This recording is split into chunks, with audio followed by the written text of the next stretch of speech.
Hi guys! Welcome back to Toro Page Philippines. Sa video na to gagawin natin ang weekly horoscope for September 18 to 24 para sa mga kaibigan po natin na merong Sun, Moon, and Rising na Gemini. So kung bago kayo sa channel, kindly click the subscribe button, bell notification, and palike na rin po nating video. At kung naghahanap po kayo bale ng mga charms, crystals, incenso, or hindi nyo po na spell works, you can message me directly po sa Facebook page natin, which is Tarot Page Philippines. So, same name, same picture, mahanap nyo po siya. At kung gusto nyo malaman kung ano yung Sun, Moon, at Rising nyo, at the end of the video, meron po tayong link para po dito. And guys, tandaan po yung mga readings natin, they are for guidance purposes. So, pakigamit po yung free will natin ng maayos. Okay, sandali lang, Gemini. Asan ka na ba? Kamusta ka na ba? Okay, so Gemini, let's see. So we have here the card of the Sun and number 48, poised. May tanong lang ako, Gemini. Um, why is it hindi, siguro takot talaga magsalita lang kasi it will, kaya alam mo yung sarili mo naman na you can be direct pa nagsalita.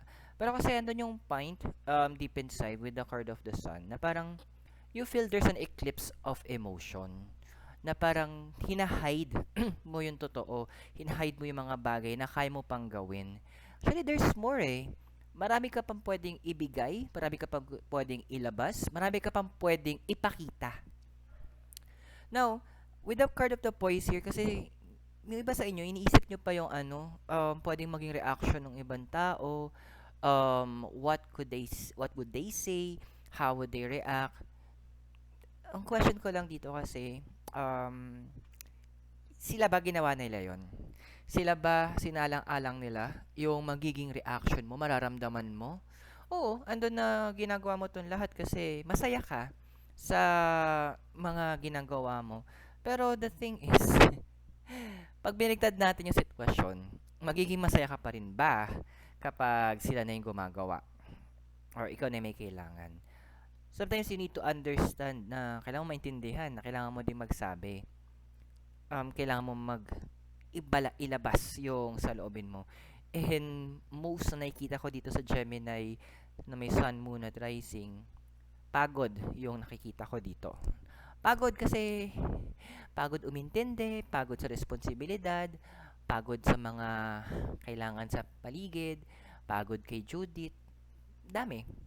So, andun na, kung pagod ka, ano kasi gusto mong kahit sabihin ko na uso magpahinga, medyo tataliwas ka eh. Kasi pakiramdam mo, ang dami mong kailangang asikasuhin. Pakiramdam mo, may mga bagay ka na ikaw yung gagawa nito, ikaw yung pwedeng gumawa lang.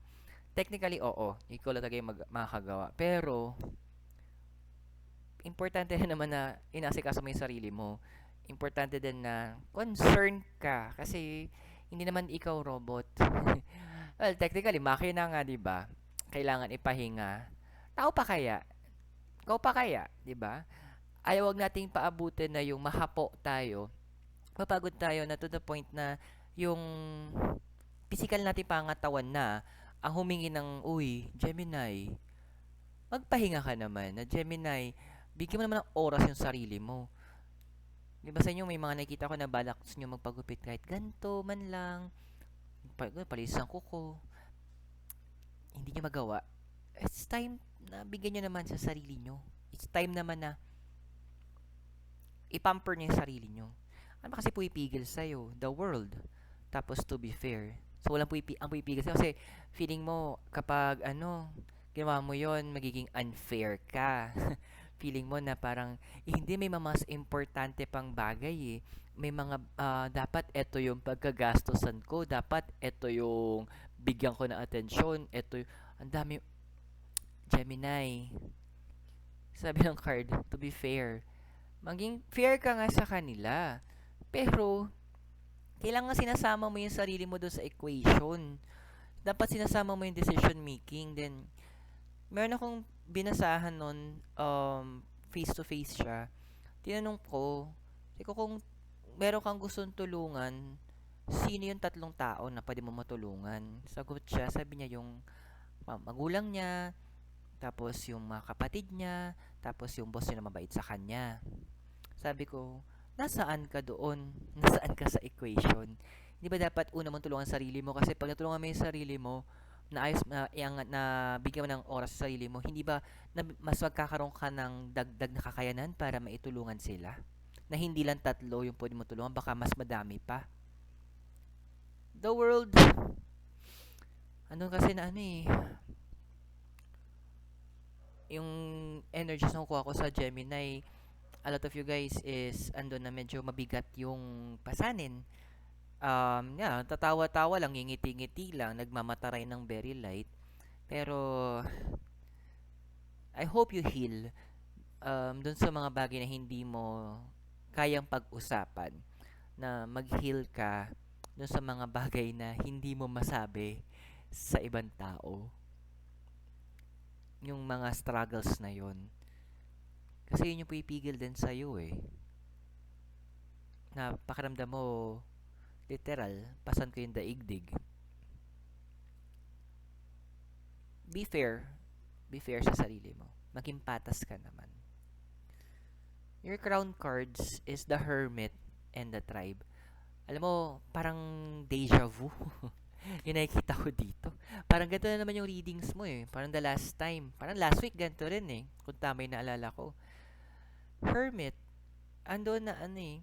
Hermit is associated sa zodiac sign na Virgo. Si Virgo kasi house of service. Ikaw kasi house of communication eh. People cannot understand, maraming tao hindi makakaintindi kapag puro actions tayo lang. Yes, may banayo ng love language natin, pero hindi kasi lahat ng tao marunong makiramdam. Minsan nga, pamilya na natin eh, hindi pa nila gets kung paano tayo mag-isip. Hindi nila gets kung ano yung pinapahiwatig natin. Alam mo yung ironic lang yun, no? Yung tawag sa house of communication, pero hindi mo kino-communicate na, oy, nalulunod na ako. Uy, hindi ko na kaya. Parang, hoy, mabigat na. Patulong naman. Pakuha naman neto. Na parang, yung action sa ginagawa, ito na naman tayo, di ba? Yung action sa ginagawa mo dun sa kanila, sign mo yun eh, na parang, uy, balik mo naman sa akin yan. Yung pa rin yung hinahanap mo, Gemini. Yung pa rin yung hinihiling mo. Well, I'm seeing here kasi may iba sa inyo parang kinikim-kim na rin sa manloob. Gemini, kapag nasobrahan tayo dyan, our emotions are very strong. Kayang maapektuhan ang physical nating pangangatawan. It's time for you. Time for you na maging patas ka. Kung hindi na maintindihan based on their action, siguro it's time na para magsalita ka. Oras na para ibulalas mo kung ano ba talaga yung nararamdaman mo. Oras na para isiwalat mo sa kanila na, oy, tulong naman, baka naman, siguro pwede naman, di ba? Time na, yun yung moment ngayon. It is actually the moment. Kailangan mong gawin yun. Maraming taong manhid. True yun. Maraming tao, yung titawag na voluntary na amnesia. Mabilis makalimot. Pinili nilang kalimutan.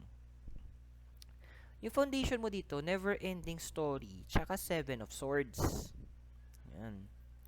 Alam mo, siguro may ganun talaga, no? Depende sa pagpapalaki sa atin. May mga panahon na parang, eto na lang yung kaya, eto yung nakikita natin na parang, ay hindi, baka naman magbago rin. Baka naman maisipan. Gemini, ilang chances na ba binigay mo? Ilang pagkakataon na ba yung nasayang? Kasi nagiging paulit-ulit eh. You need to end the cycle na ikaw mismo yung magsabi na hindi, enough is enough na. Kasi pag ang isang bagay paulit-ulit ang ginagawa at paulit-ulit mo din binibigyan sila ng pagkakataon, ang tawag na doon abuso. Maging patas ka naman. Para sa sarili mo.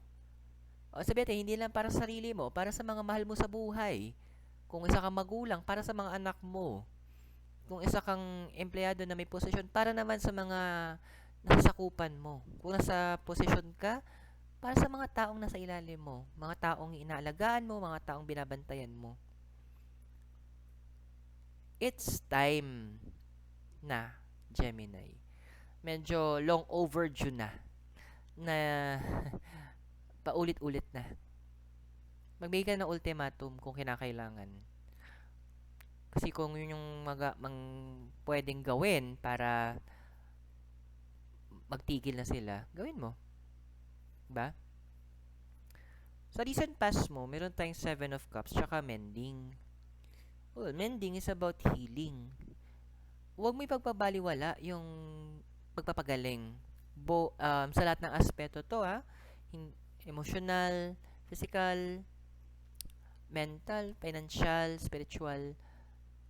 You need, pag binigyan ka na ng chance ng universe na pagtuunan ng pansin yun, bigyan mo na kasi ibig sabihin nun kailangan na eh. Kasi with the Seven of Cups, parang, hindi, kaya ko pa to. Galaw-galaw. Kasi, parang di ba yung, ikasabihan yung, strike while the iron is hot. Totoo. Pero kasi, may limit eh. May limit dapat. Not all the time. Hampas tayo ng hampas. Kailangan, di ba, oh yes, the iron is hot. Pero, kapag lumalamig na siya, binababad ulit yun doon sa pugon para mabalik yung init. Yun yung panahon ng pahinga. Yun yung panahon ng self-reflection. Yun yung panahon mo para balikan. Ano ba yung mga kailangan kong i-heal? Ano ba yung mga kailangan kong ayusin? May mga kailangan ba akong tanggalin? May mga kailangan ba akong idagdag? May kailangan ba akong balikan para maayos? Yun yun eh. Yun yung sinasabi ng card sa'yo. Doon nagpapaalala sa'yo. This is the possible na future na ikaw. Yan na nga. Seven of Pentacles, tsaka clean it up. Literal. You need to fix this, Gemini. ASAP. Ayusin mo yung sarili mo. Actually, doon ka dadalin ng universe eh. Malaki yung possibility, what I'm seeing here, na marami sa inyo sa House of Gemini na makakaramdam na gusto nyong mag-isolate, gusto nyong mag-hermit mode. Ayan, yung mga tipong, ayan, gayahin mo ako. As of the recording of this video, staycation ako dito sa Sagada. Diba? Solo mode, solo travel. Ganong bagay. You need to give yourself the chance na makabanding mo mismo yung sarili mo. Bigyan mo ng chance yung sarili mo na mapag-isa, mapagnilay-nilay mo. Ano nga ba yung mga kailangan ko pa? Kasi minsan sa sobrang ingay, sa sobrang gulo ng nasa paligid natin, hindi na natin napapansin ano yung mga kailangan natin. Yung, di ba may mga incidents yung parang hindi nila sa sobrang focus nila doon sa tinutulungan nila, may aksidente, hindi na napansin na sila mismo may mga sugat pala na malalalim. Na sila mismo merong mga kailangan ng medical na atensyon. You also need attention, Gemini.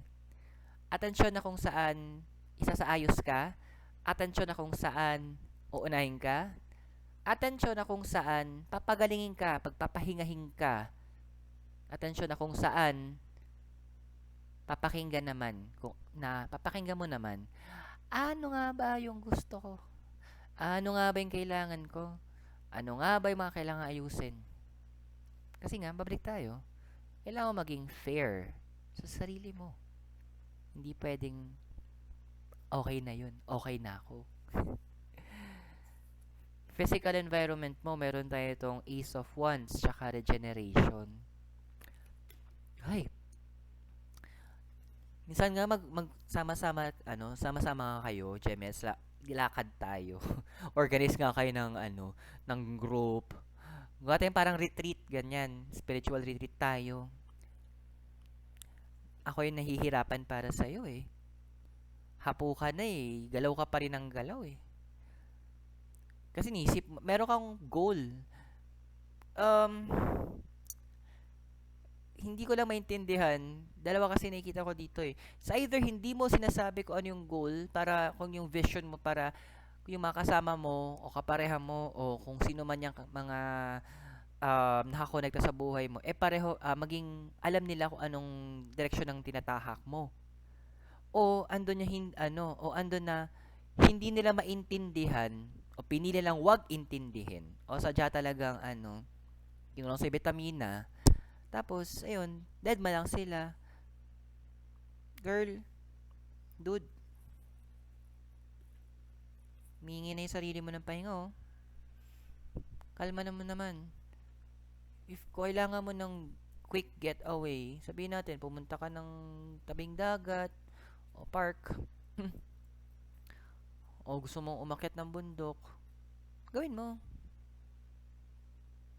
Your mental health is also important. Pasaw mo na ibang responsibility sa kanila, hindi yung binibit-bit mo lahat. Hindi yung inaako mo lahat.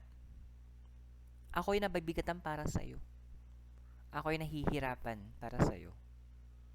Ako yung parang gusto ko yun ang gigigil ako daw para gusto manakit para sa'yo. You deserve to treat yourself fairly. Na patas. Your emotional environment, Six of Pentacles, tsaka Chopwood.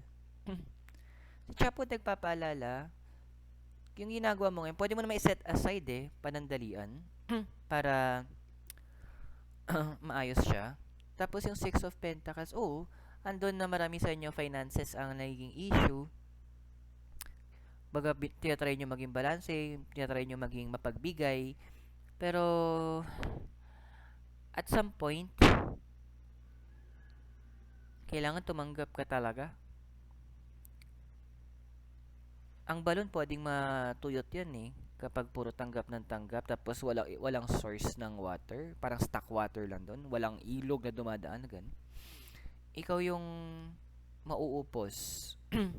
Ikaw yung yung pinaka-term nakikita ko, hapo. Ang hirap magkaroon ng emotional mag-burn out emotionally. Ang hirap nun. Huwag mong paabutin dun, Gemini.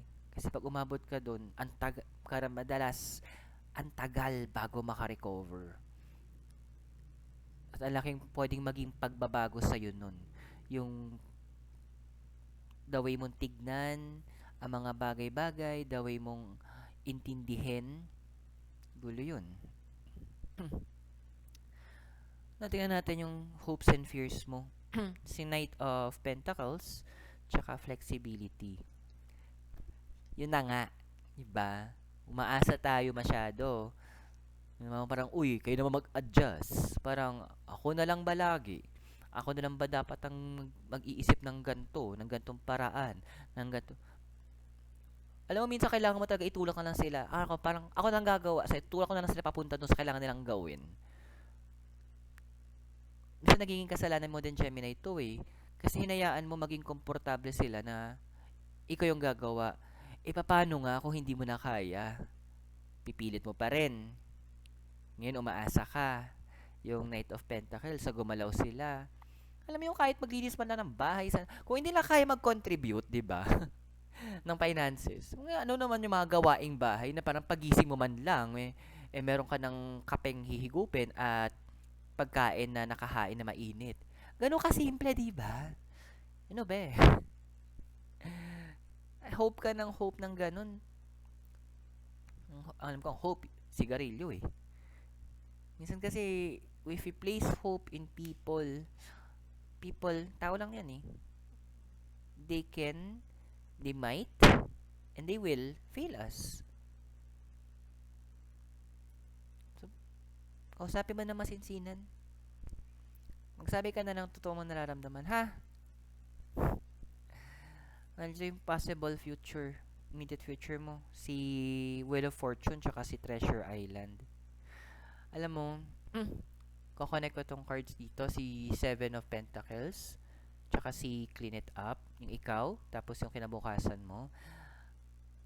Once na naayos mo, nakapagsalita ka talaga sa kanila, na ano yung mga kailangan mabago. Kumbaga, magbigay ka ng siguro ultimatum, ano yung mga kailangan nilang gawin. Nakikita ko dito, change. And nandito yung isa sa mga hinahanap mo, yung treasure island. Yung mga inaasam mo, unti-unting darating. Ano ba yung mga ibang inaasam mo? Simple lang naman yung mga gusto mo, di ba? Maging komportable ka sa pamumuhay. Nakikita mo na yung mga kasama mo or yung katuwang mo sa buhay may ginagawa para matulungan ka din, para mabawasan man lang yung bigat ng mga responsibilidad mo. And yung pinaka gusto ko nakikita ko with the Wheel of Fortune, andun na sabihin sa'yo, Gemini ako na, upo ka muna dyan, pahinga ka muna, ako nagagawa niyan. It will happen. Ayusin mo lang muna. Kailangan mas maayos natin. Maayos mo to. It's time that you are fair sa sarili mo. Okay? So I hope nakatulong po yung readings sa'yo at tandaan yung mga readings, they are for guidance purposes. Use your free will wisely. So kung bago po kayo sa channel, click the subscribe button, bell notification, and palike na rin po ng video natin. Kung gusto nyo pong suportahan ang ating channel para mas lumago pa po ito, pwede nyo pong i-click yung join button sa baba o yung think heart. Ayun po. Pwede nyo po i-click po yon. And tanda, tawag dito, sasabihin ko pa. And yun, kung naghahanap kayo ng mga charms and crystals, yan, incenso, spellworks that can help you, kontakin mo po ako sa Tarot Page Philippines Facebook page, same name, same picture po tayo. So Gemini, maraming salamat sa'yo. God bless, Namaste, Hare Krishna, and blessed be. Naway magkita tayo very soon, and always remember, please be safe. And from Sagada, right now, after this recording, magkita tayo next time sana. You take care. Bye!